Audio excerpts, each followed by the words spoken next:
신년 축복 예배 둘째 날 2000년도 주간으로 예배를 드리고 있습니다. 아마 여러분들이 지난주까지는 우리가 11시에 한 번 예배를 드렸는데 왜 이렇게 두 번에 나눠서 오전 9시 그리고 11시 두 번에 나눠서 예배를 드려야 드리는가? 아마 다 알겠습니다만은 지금 이 정부에서는 20명 이상 모이는 것을 못하게 하고 있습니다.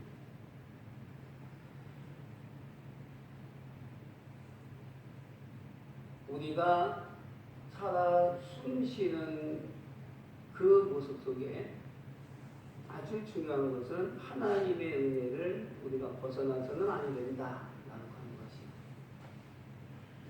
하나님과 늘 동행하고 하나님과 함께하는 것, 바로 예배다라고 하는 겁니다. 그 예배를 지금 많은 목사님들이 생각을 하고 있어요. 그리고 말은 입 밖으로 말은 내지 않습니다만은 어쨌든 목사는 목회의 일을 충실해야 된다. 다시 이야기하면 설교를 해야 된다라고 하는 거지요.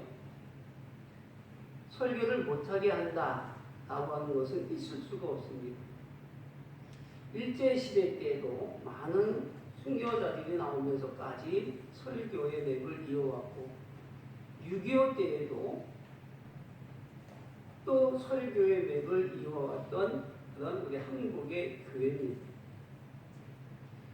또 지금 이렇게 이 어려움이 있는데 이 어려움이 있다고 해서 우리가 설교의 맥을 끊는다라고 하는 것은 있을 수가 없지요.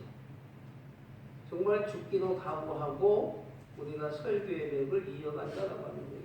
그러나 설교의 맥을 이어가되 현 정부의 어떤 정책, 그 정책에는 우리가 따르자. 우리가가 아니라 제가 따르자라고 하는 그런 생각으로 지난 주일에 시본회의를 했고 또 시본회의에서 나온 그런 이 추론이 결론이 바로 이 2부 예배, 그러니까 20명씩 예배를 드리자라고 하는 결론이 났습니다. 오전에 9시에 예배를 드려서 10시에 마쳤고 그리고 지금 이렇게 청년부 주간으로 또 이렇게 이 예배를 드립니다. 1부와 2부 그 사이에는 물론 청소도 합니다. 소독제를 가지고 여러분이 앉은 그 의자를 청소를 합니다. 그 청소는 다른 분이 하는 것이 아니라 제가 합니다. 왜? 어떤 분이 그래요. 보여주기식으로 한다. 아니, 보여주기식이 아니라 하나님이 아실 거예요. 하나님이 그 마음을 또 하나님이 어쨌든 아시리라 믿고 청소를 합니다. 그러니까 혹시 여러분들이 또 친구나 뭐 얘기할 수 있지 않겠습니까? 자기들에게 어떻게 그러면 여러분들은 여러분이 섬기는 교회에 이렇게 예배 드린다라고 얘기하면 돼요. 9시에 한 20명 정도 되는 성도님들이 모여서 예배를 드리고 그리고 중간에 소독기로 청소를 하고 그리고 11시에 또 한 20명 정도 되는 이 성도들이 또 모여서 예배를 드린다라고 한다면 거기에 토를 달려 그는 노골적으로 예배를 방해하는 그런 사람의 이 모습이기 때문에 그때는 가만히 있지 않지. 정책이 나라를 위한 정책이 되어야지 예배를 방해하는 그런 정책이 되어서는 아니 된다라고 합니다. 어쨌든 그러나 우리가 이 와중에도 참 재미난 것은요. 우리가 1부, 2부 예배를 드린다. 저의 소망이었어요. 근데 그 소망이 이루어졌어요. 어쨌든 이루어졌습니다. 1부, 2부 나눠 예배 드리니까.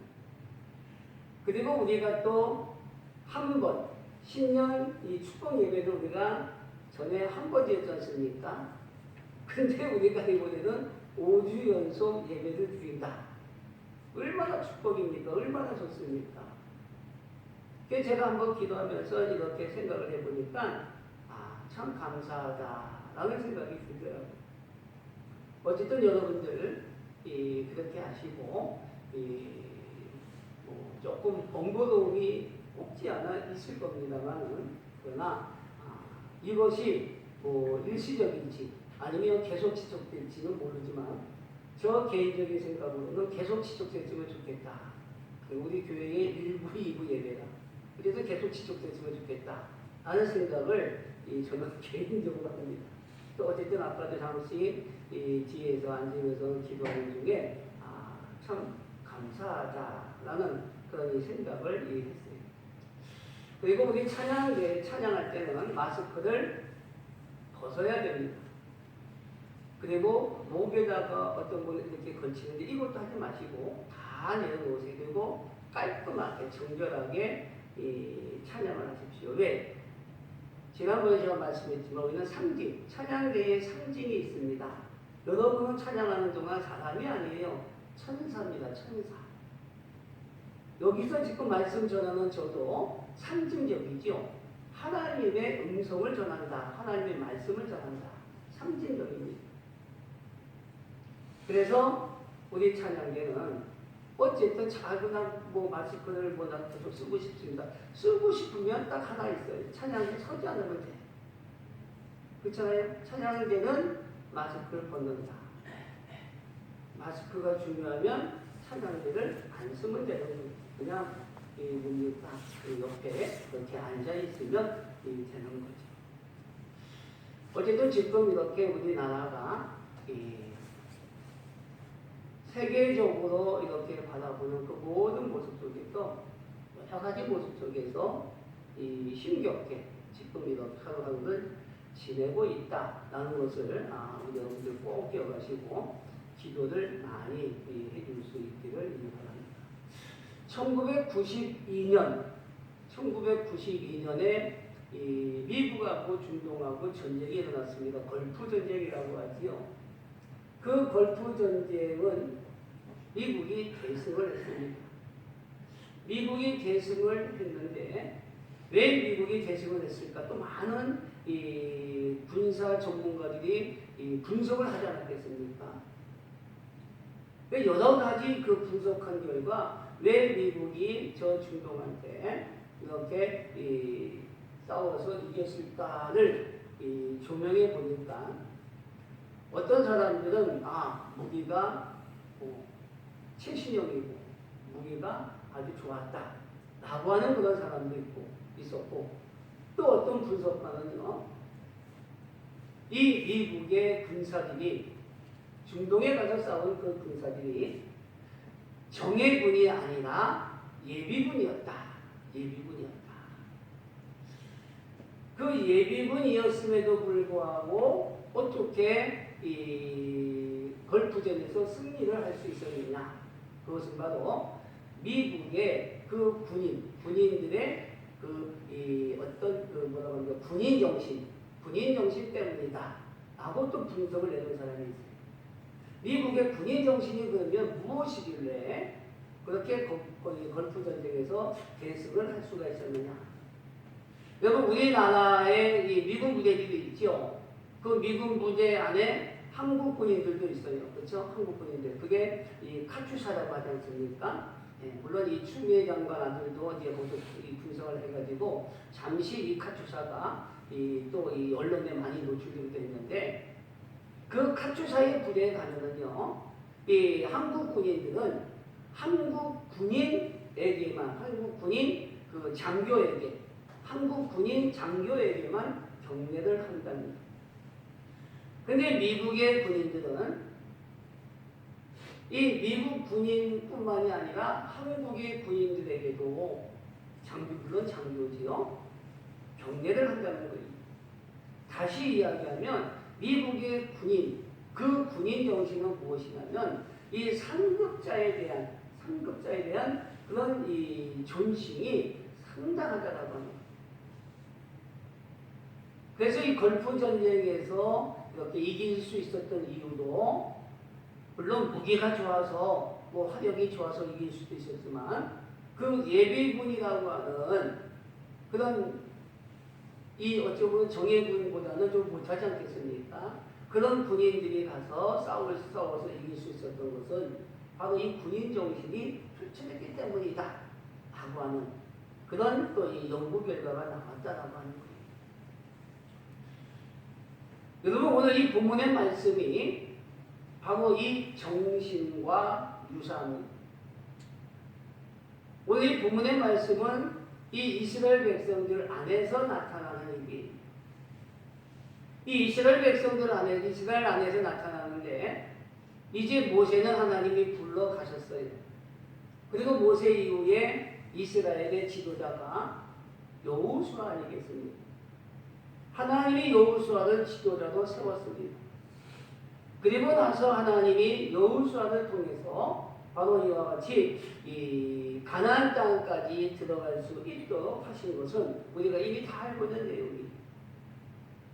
가나안 땅까지 들어가기 그 이전에 바로 있었던 이 일, 이것이 바로 오늘 이 본문의 이 말씀인데요. 오늘 이 본문의 말씀을 우리가 먼저 잠깐 보면은 오늘 이 이스라엘 백성들이 바로 이 가나안 땅에 들어가기 위하여 다른 7 족속들 또 주변에 있는 다른 나라들 이런 나라들과는 늘 어떻게 되겠어요? 경계를 받는 그런 모습이죠. 그런 모습 속에 우리가 이 앞에 3장의 말씀을 보면은 이 3장에는 이스라엘 백성들이 하나님의 말씀에 따라합니다. 순종하여 하나님의 말씀에 순종하여 이 백성들이 요단강을 다 들어갑니다. 하나님이 들어가라고 말씀하시는 거예요. 건너라고 말씀하시는 거예요. 이 당시의 요단강은 물이 마른 시기가 아니라 가장 물이 절정기에 오르는 그 시기였어요. 그러니까 요단강을 건너려면 또 거기에 이 백성들은 언약궤를 메고 또 이 백성들 중에 다 수영을 잘하는 것도 아니지 않습니까? 그러니까 그네들이 지금 이 언약궤를 메고 그리고 행군을 해가는 데에 그네들이 그 요단강을 건넌다라고 하는 것은 자기 목숨을 내놓고 들어갔다라고 하는 거예요. 그런 모습 속에 어떻게 돼요? 요단강이 이 백성들을 삼키지 않아 요단강이 이렇게 마르는 그리고 이 백성들이 요단강을 다 건너는 그런 기적의 역사가 일어납니다. 그런 기적의 역사를 오늘 본문의 말씀에 1절의 말씀에 보니까 바로 그와 같은 이야기를 하는 거예요. 이 아모리의 그런 이 여러 왕들 그리고 가나안의 여러 왕들 그네들이 지금 무슨 이야기를 들었다고 했어요? 여호와께서 요단물을 이스라엘 자손 앞에서 말리시고 우리를 건너게 하셨음을 듣고 마음이 녹았고 이스라엘 자손들 때문에 뭐예요? 정신을 잃었더라. 지금 하나님이 이스라엘 백성들을 요단강을 건너게 하신 그 모습을 이 아모리의 주변에 있는 그런 여러 왕들 그리고 가나안에 있는 그 여러 왕들이 그 이야기를 듣고 마음이 녹았다. 정신을 잃었다. 혼비백산 됐다는 거지. 그런 상황이 지금 나타나는 거예요. 그런 상황이 나타나며 하나님은 이 이스라엘 백성들을 여호와를 지도자로 세워서 가나안 땅까지 들어가게 하는 것이 목적입니다. 근데요, 하나님이 참 이상한 말씀을 하셔요. 그 이상한 말씀은 어떤 말씀이냐? 주변에 이렇게 적들이 즐비하고 그리고 바로 이와 같이 이스라엘 백성들이 쳐들어올까봐 노심초사하고 있는 이때에 하나님이 이스라엘 백성들에게 뭘 하라고 해요? 할례를 하라고 여호수아에게 지금 말씀을 하고 있는 거예요. 여러분 할례가 어떤 건지 알죠? 이 할례 때문에 우리가 창세기 34장의 말씀에 보면은 이 세겜의 족속들이 다 아모리와 또 레위에게 죽임을 당하죠. 네, 그의 동생 디나를 강간한 사건이 있었지 않습니까? 그때의 그네들이 이 시몬과 레위가 꾀를 내었어요. 세겜 족속들 다 할례를 받아라. 우리 동생하고 결혼하고 싶으면 우리는 하나님의 족속이고 하나님의 백성이기 때문에 하나님을 믿지 아니하는 자들과는 상대를 안 한다. 결혼 같은 거 어림도 없다. 그러니까 너희들이 정말로 우리와 이렇게 혈족을 맺고 또 우리 동생을 디나를 그렇게 사랑한다면 다 할례를 받아라. 그렇게 이야기했잖아요. 그래서 이 세겜 족속들이 어떻게 돼요? 남자들이 다 할례를 받아. 할례를 받으니 어떻게 됩니까? 남자들이 꼼짝없이 누워있는 거예요. 꼼짝없이 누워있는 거예요. 그때에 바로 다 시몬과 레위가 그 세겜 족속들을 다 징벌하는 그 모습을 우리는 이미 알고 있습니다.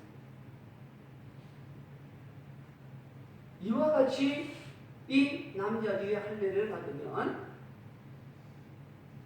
뭐 싸우기는커녕 제대로 걷지도 못해요. 엉거주춤이에요. 근데 하나님이 지금 여호수아를 통해서 이 싸움이 일어나는 이 일보 직전이 이 모습 속에 할례를 받으라고 이렇게 이야기를 하고 있습니다. 왜 할례를 받으라고 얘기합니까? 오늘 말씀해 보니까 이 백성들이 모세와 같이 애굽에서 나올 때에 광야 생활하는 가운데에 할례를 받지 못했다 이거지. 할례가 왜 중요합니까? 우리 하나님은요 이 당시에 할례를 받았느냐 안 받았느냐 이걸 가지고 뭐예요? 내 백성이다, 내 백성이 아니다 이걸 나누셨어요. 그러니까 하나님이 지금 이렇게 할례를 받으라고 하는 것은 하나님의 백성으로 삼으시기 위해서요. 충분히 알지요. 그래서 오늘 이 말씀에 보면은 이 6절 말씀에 보면은 이 이스라엘 자손들이 어떻게 돼요? 여기서 이스라엘 자손이라고 하는 것은 할례를 받기를 거부한 애굽에 나올 때 애굽의 1세대. 그래서 애굽의 1세대들은 어떻게 됩니까? 애굽에서 나올 때의 그 1세대들 그네들은 물론 정탐을 하고 정탐을 잘못함으로 말미암아 또 그 잘못된 정탐을 따름으로 말미암아 그네들이 다 가나안 땅에 들어가지 못하고 죽임을 당했지요. 근데 지금은 누구예요? 1세대는 다 죽고 2세대. 그러니까 가나안 땅에서 뭡니까? 이 광야 생활하는 가운데에 낳은 자식들이 자녀들이 그 2세대의 자녀들은 1세대의 자녀들과 사뭇 달라요. 1세대 자녀들이 하나님의 말씀을 듣지 않아서 하나님의 그네들을 광야에서 다 죽이셨다면 이 2세대는 하나님의 말씀에 순종하는 자들이 그래서 이 여호수아 3장에 나오는 그런 요단강을 건너라고 말씀하실 때에도 그 요단강에 들어가는 거예요. 하나님의 모세를 통해서 홍해강을 나누어 주셨듯이 하나님의 여호수아를 통해서 이 요단강도 하나님이 갈라주시고 마르게 해주시고 그리고 이 백성들이 다 요단강을 건너게 된 겁니다. 그런 하나님이 오늘 말씀해 보니까 할례를 하라, 할례를 받으라. 이스라엘 백성들이 할례를 받았습니까? 안 받았습니까? 오늘 말씀의 3절 말씀에 보면은 할례를 행하니라 라고 이렇게 이야기를 하고 있습니다. 바로 하나님이 이 여호수아에게 할례를 명하셨고 또 여호수아는 이 백성들에게 할례를 받으라고 말씀하셨고 그리고 백성들은 다 그 말에 할례를 받았다라고 합니다. 이 상황은 분명 할례를 받을 상황이 아닙니다. 상황으로 따지면 그냥 먹을 이 뭡니까 양식을 좀 영양가 있는 걸 좀 많이 줘가지고 좀 힘을 좀 주고 말이죠. 영양가 보충을 좀 많이 시켜주고 어쨌든 그래야 될 시기예요. 우리가 생각할 때, 우리가 사람이 생각할 때. 근데 그것은 우리 사람의 생각입니다. 하나님의 생각은 아니지. 우리는 늘 살아가면서 하나님의 생각과 내 생각과 딱 일치가 되면 참 좋겠는데 일치가 되지가 않아요. 일치가 되지 아니할 때는 어떻게 해야 됩니까? 하나님의 말씀에 하나님이 더 생각이 옳으시겠지, 하나님이 더 생각이 많으시겠지, 깊으시겠지 하고 하나님의 말씀에 순종하는 사람이 있는가 하면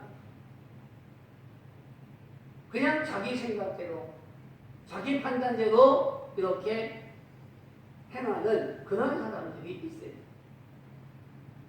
바울은 분명히 이야기합니다.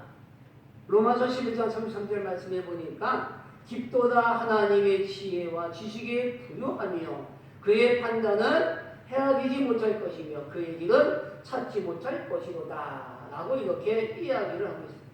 이야기가 뭡니까?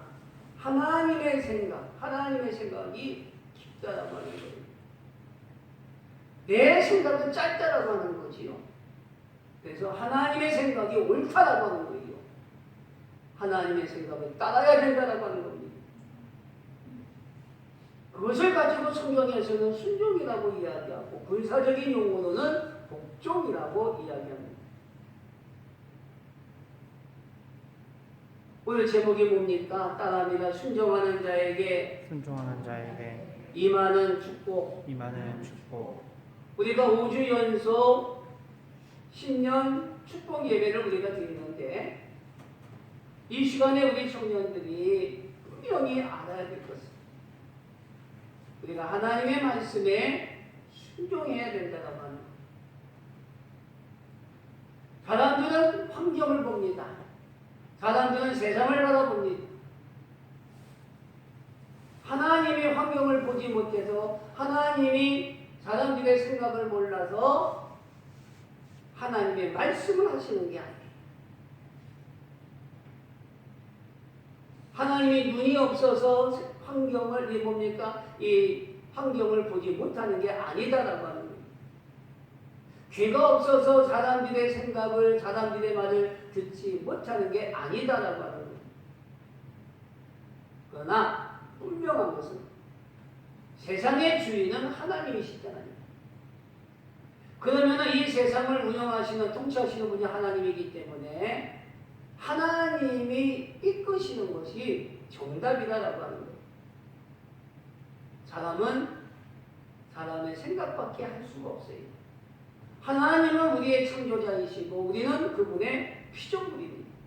어떻게 피조물이 창조자를 능가하는 생각을 할 수가 있겠습니까?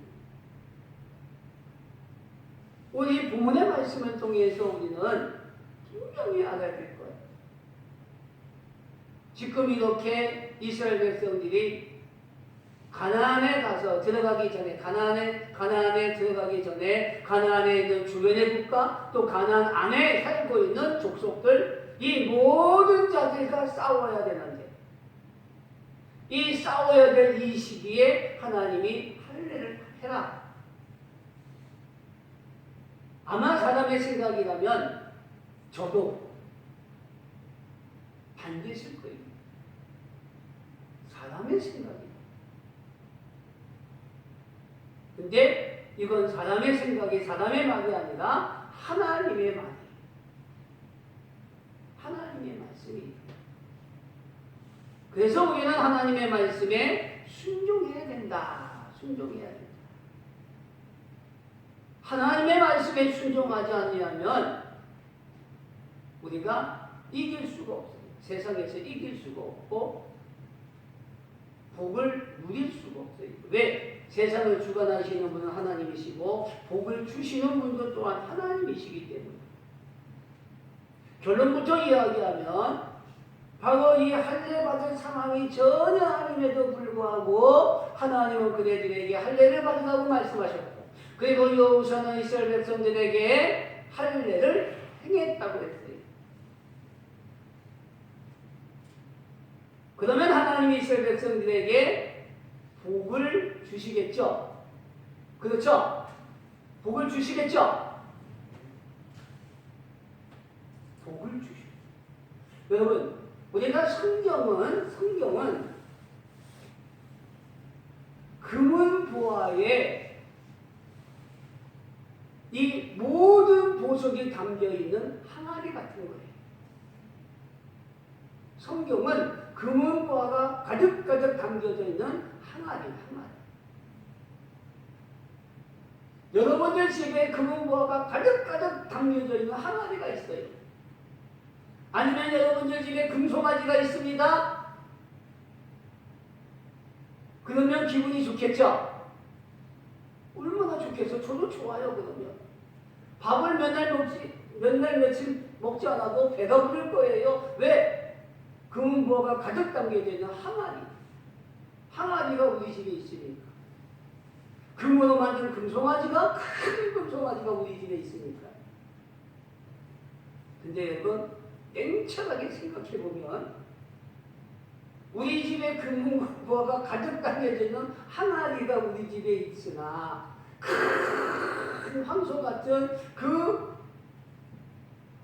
소 같은 그런 금소가 우리 집에 있으나 내 기분은 좋을지 몰라도 실제로 내 삶에는, 내 생활에는 도움이 돼야 안 돼요? 전혀 안 돼요. 내 생활에, 내 삶에 도움이 되려면 이 금은보화를 빼야 돼. 그렇죠? 구경만 해가지고 되겠습니까? 여러분은 금은보화 가득 담겨진 이 뭡니까? 항아리를 집에다 놓고 그냥 가만히 지켜만 봐도 몇 달 며칠은 좀 이렇게 며칠 정도는 배가 부를 수 있을지 몰라도 한 열흘, 20일 밥을 안 먹어보세요. 배가 고플 거 아닙니까? 마찬가지예요. 성경은 금은보화가 가득 담겨져 있는 그런 항아리 같은 거예요. 그래서 이 성경에 있는 금은보화를 우리가 어떻게 돼요?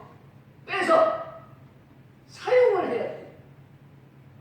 무슨 말인지 알겠습니까? 빼서 사용을 해야 돼요. 금은보화만 바라본다고 해가지고 내가 배부른 게 아니에요. 이걸 빼서 내가 사용을 해야 돼요. 그래서 금은보화를 팔아먹든 처분을 하든 해가지 해야 내 삶에 윤택함이 있잖아요. 집도 좀 좋은 집 사고 옷도 좀 좋은 옷 입고 음식도 좀 맛있는 음식을 먹고, 그렇죠? 마찬가지예요. 이 성경의 말씀이 금은보화가 가득 담겨져 있는 항아리 같은 거라면 이 말씀만 읽어가지고 되겠나? 아닙니다. 말씀을 읽고 믿음대로 행해야 되는 거예요. 행하지 않으면 아무 소용이 없어요. 오늘 이 본문의 말씀이 우리에게 큰 복을 가져다 주는 말씀이, 이 이스라엘 백성들은 전혀 할례받을 그런 상황이 아님에도 불구하고 하나님은 여호수아를 통하여 이 백성들에게 할례를 하라고 말씀을 하고 계십니다. 그리고 여호수아는 백성들에게 할례를 감행을 했어요. 그랬더니 이 백성들에게 어떤 결과가 나타났습니까? 우리 다 같이 한번 9절의 말씀을 우리가 보도록 하겠습니다. 우리 9절의 말씀 다 같이 한번 다시 읽도록 하겠습니다. 여호와께서 여호수아에게 이르시되 내가 오늘 애굽의 수치를 너희에게서 떠나게 하였다 하였으므로. 여기까지. 자, 하나님이 여호수아에게 뭐 했다고 했어요? 애굽에서의 수치, 애굽에서 받은 수치, 이스라엘 백성들이 애굽에서 430년 동안 받은 수치를 이제 어떻게 돼요? 떠나보내주겠다, 없애주겠다. 이제 이스라엘 백성들은 노예의 백성이 아님을 우리 하나님이 천명하고 계심을 여러분들 기억하기를 주님의 이름으로 축원을 드립니다. 우리가 하나님의 말씀에 순종하고 하나님의 말씀에 따르면 하나님 또한 오늘날 우리에게 우리의 수치를 다 제거해 주실 줄로 믿습니다. 우리에게는 다 저마다의 수치가 있어요. 우리나라에도 수치가 있어요. 여러분, 우리나라의 수치가 어떤 것일까요?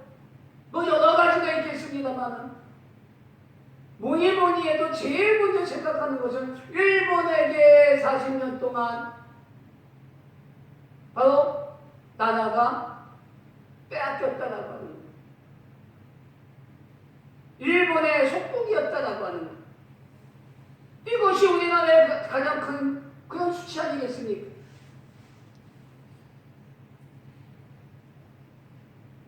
근데 놀랍게도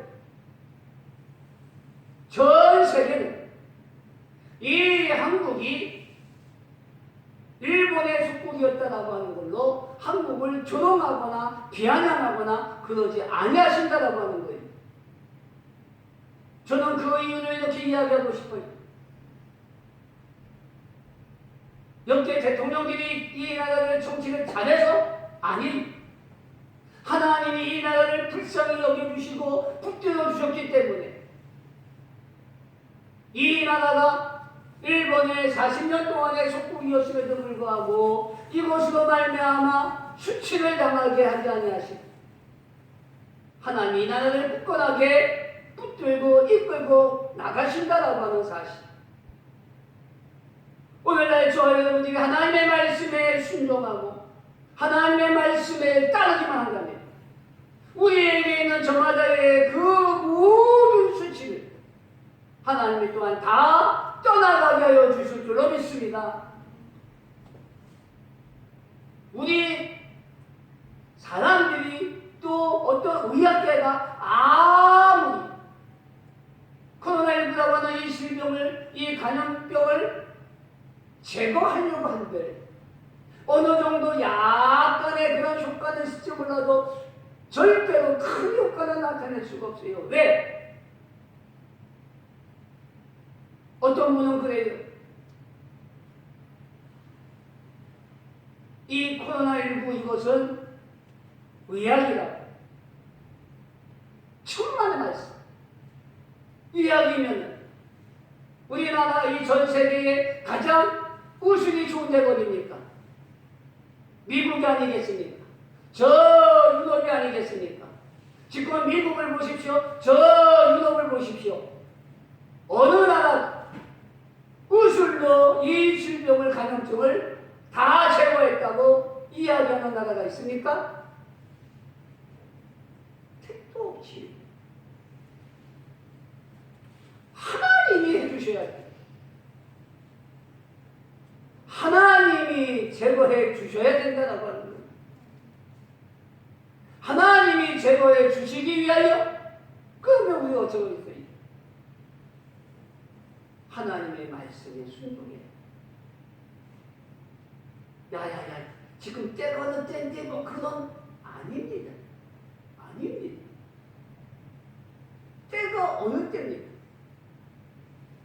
하나님을 의지할 때, 하나님을 믿고 하나님의 말씀에 순종할 때입니다.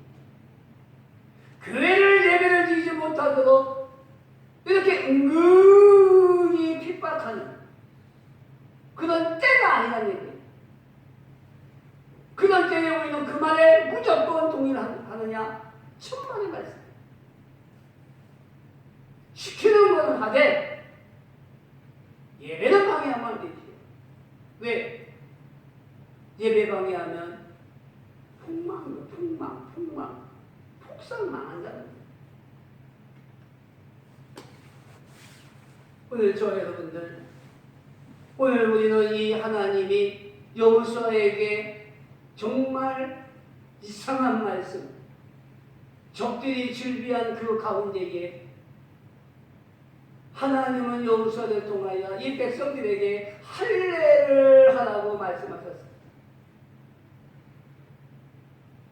더 신기하고 놀라운 것은 그 말에 순종한 여호수아 그리고 이스라엘 백성들, 그래서 다 할례를 받습니다. 다 할례를 받아요. 이 할례를 받는 그 동안에 이 백성들이 쳐들어오면 그야말로 망하는 거 아니겠습니까? 근데 여러분, 하나님이 하라고 해서 그 말씀에 순종해서 할례를 받았는데, 하나님이 전애들이 이때에 찾아온다고, 쫓아온다고, 쳐들어온다고 해가지고 또 가만히 계실 하나님이시겠습니까? 분명히 하나님의 어떠한 또 다른 모습이 있었겠지. 그러나 오늘 이 부분의 말씀에 보면은 어쨌든 이 백성들이 할례를 받고, 그리고 할례를 받은 그 모습으로 하나님이 이제 그들에게 복을 주시는데, 이제 이스라엘 백성들은 더 이상의 그런 노예의 족속이, 민족이 아니다라고 하는 거예요. 이제 명실공히 하나님의 족속이요, 하나님의 백성이요, 하나님의 자녀들이라고 하는 사실을 하나님이 그들에게 천명을 하신 거예요. 그리고 나서 하나님이 그들에게 제일 먼저 하도록 하는 것은 바로 이 10절 말씀에 보니까 그들이 뭐 했다고 했습니까? 바로 유월절을 지켰다. 유월절. 제사를, 예배를 드렸다라고 합니다. 여러분, 오늘 우리는 이 말씀을 통해서 분명한 한 가지를 알아야 됩니다. 2021년도 정말로 힘든 시기가 될 겁니다. 그러나 이 힘든 시기 속에서도 하나님의 말씀에 의지하고 하나님의 말씀에 따르기만 하면 그 힘든 시기이지만, 그 힘든 환경이지만 그 속에서도 복을 누리는 자들이 있다라고 하는 사실이에요. 누가 복을 누립니까? 따라합니다. 순종하는 자. 순종하는 자에게 하나님은 복을 주신다. 오늘날에도 마찬가지입니다. 순종하는 자에게 하나님은 복을 주신다. 그러면 누가 순종합니까? 절대로 자기 생각을 해서는 안 됩니다. 절대로. 여러분들, 교회를 위하여 목사가 어떤 이야기를 할 때 여러분들이 목사가 교회를 위하여 이야기하는 것, 이것을 우리가 사람의 생각으로 받으면 순종이 안 됩니다. 하나님의 말씀으로 믿고 그리고 순종을 해보십시오. 그러면은 목사가 복을 주는 것이 아니라 하나님이 복을 주실 줄로 믿습니다. 아마 여러분들이 어렸을 때에 뭐 부모님이나 아니면 뭐 할머니나 어쨌든 어르신들이 얘야 여기 와서 좀 주물러 봐라 해가지고 예 하고 가서 주물러 드렸더니 됐다 이거 먹어라 맛있는 것을 줬다든지 아니면 주머니에서 똘똘똘똘 뭉친 그 용돈을 빼서 주었다든지 그렇게 여러분들 받은 경험이 있습니까? 없습니까? 어른들은요, 용돈을 줄 때, 또 맛있는 것을 줄 때 그냥 주는 것도 있지만 일부러 가립지도 않은데, 일부러 아프지도 않은데 그 손자의 손길이 그리웠어. 자녀의 손길이 그리웠어. 긁어달라고 그러고 주물러 달라고. 그리고 용돈을 줘. 물론 용돈을 줄 때 그냥 주는 분도 있습니다. 그러나 어떤 사람들은 그냥도 주지만 또 어느 때는 주물러 달라 하고 가려 달라고 하고 그리고 나서 용돈을 준다. 용돈을 주려고 주머니에 딱 돈을 숨겨놓고 있는데 주물러 달라고 했더니 대뜸하더만 아이고 할머니 나 지금 바빠요. 아이고 엄마 아이고 아빠 나 바빠요. 나 못해요. 주머니에서 용돈 주려고 했던 것 다시 쏙 들어갑니다. 우리는 분명한 걸 알아야 됩니다. 하나님의 마음. 물론 우리 하나님께서 그냥 복을 주시면 얼마나 좋겠습니까? 그냥 복을 주시는 경우도 있어요. 없다는 거 아니니?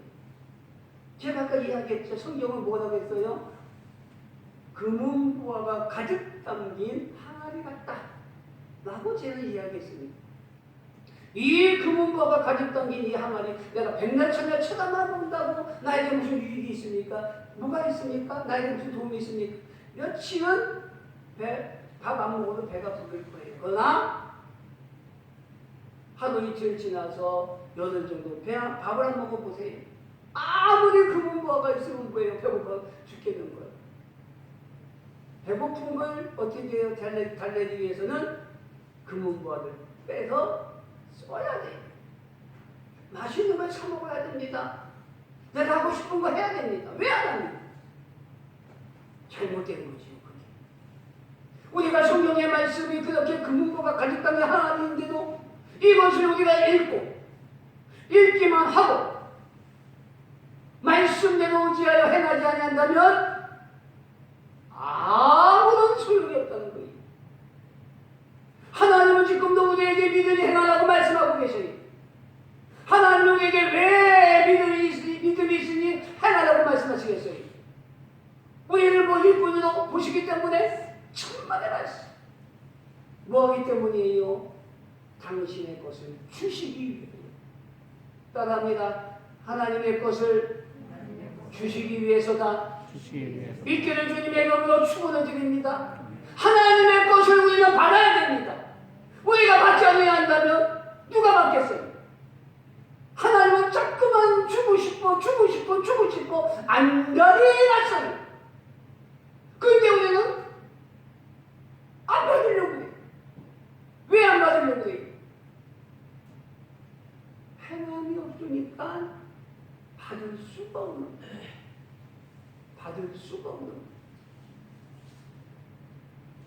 제가 늘 이야기합니다만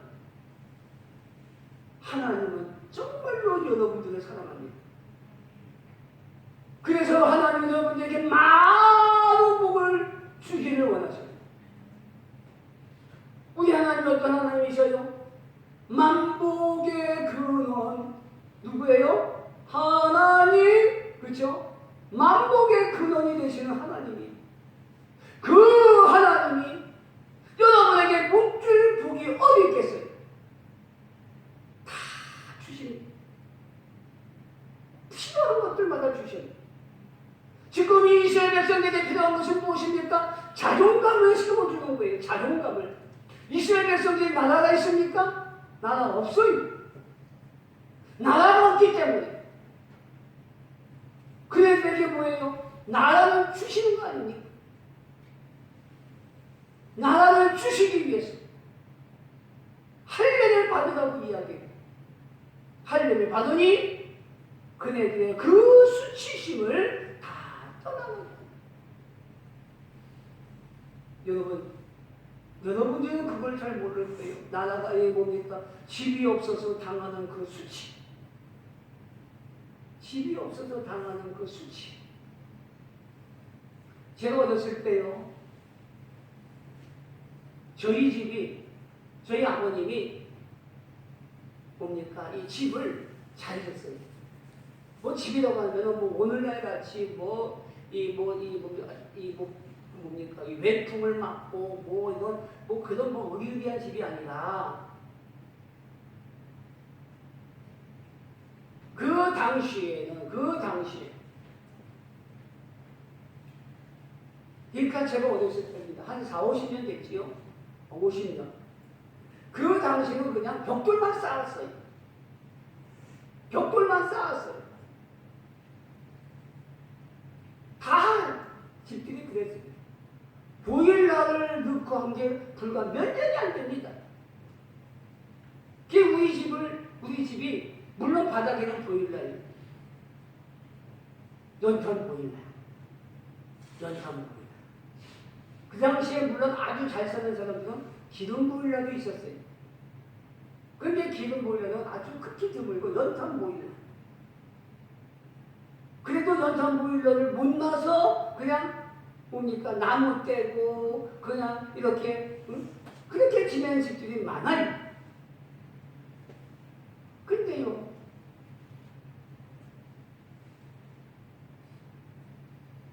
우리 동네에 많은 집들이 있는데 우리 집이 유독 집이 좀 많았어요. 제가 알기로 한 100평 정도 되는데 세입자